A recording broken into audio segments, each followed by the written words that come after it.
వృద్ధులపై దుర్మార్గ రాజకీయం చేశారట. వాలంటీర్లపై విషం కక్కుతున్నారు. పెన్షన్ల పంపిణీ నుంచి తప్పించారు. కోర్టు కేసుల వెనక చంద్రబాబు. సిటిజన్ ఫర్ డెమోక్రసీ ఆయన బి టీం. ప్రభుత్వానికి లేఖల పేరుతో నాటకాలు. ప్రభుత్వ సలహాదారు సజ్జల రామకృష్ణారెడ్డి. 3 నుంచి సచివాలయం ద్వారా పెన్షన్.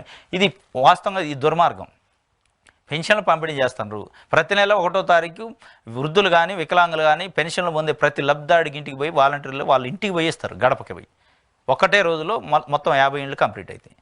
అట్లాంటి దాన్ని అనేక రకాలుగా వాళ్ళకి 15-20 రోజుల నుంచి ఆంధ్రజ్యోతి, ఈనాడు పత్రికలు విషం కక్కి చంద్రబాబు నాయుడు ఆయనకు సంబంధించిన పార్టీ నాయకులు విషం కక్కి టెర్రరిస్టులని ఒకడంటాడు, వాలంటీర్లు తొలగించాలని ఇంకోడంటాడు, వాలంటీర్లు ప్రచారంలో పాల్గొంటున్నారు, వాళ్ళకి అసలు పెన్షన్లు పంచే అవకాశం ఇవ్వద్దు, దాని నుంచి తప్పించాలని లెటర్లు రాసి వార్తలు రాసి తీరా ఎలక్షన్ కమిషన్ పక్కకు పెట్టింది. ఇప్పుడు ఏమంటారు, లేదు పెన్షన్లు పంచాలా, ఎందుకంటే వ్యతిరేకత వచ్చింది.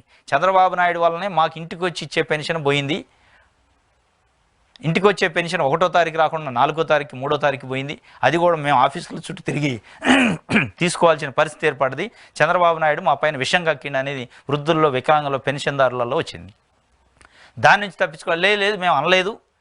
గ్రామ సచివాలయ ఉద్యోగుల నుంచి పంపిణీ చేయమన్నా కానీ వాలంటీర్లు వద్దన్నాక 2,60,000 మంది వాలంటీర్లు పంచే పంపిణీ ఎక్కడ?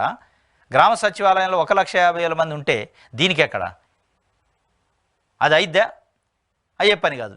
మీరు విషం కక్కిన దానికి ప్రజలు అర్థం చేసుకున్నారని చెప్పి మీరు ఇవ్వాలి. మళ్ళీ యూటర్న్ తీసుకొని లేదు మేము అట్లా అనలేదు, ఇవ్వాల్సిందే పెన్షన్లు.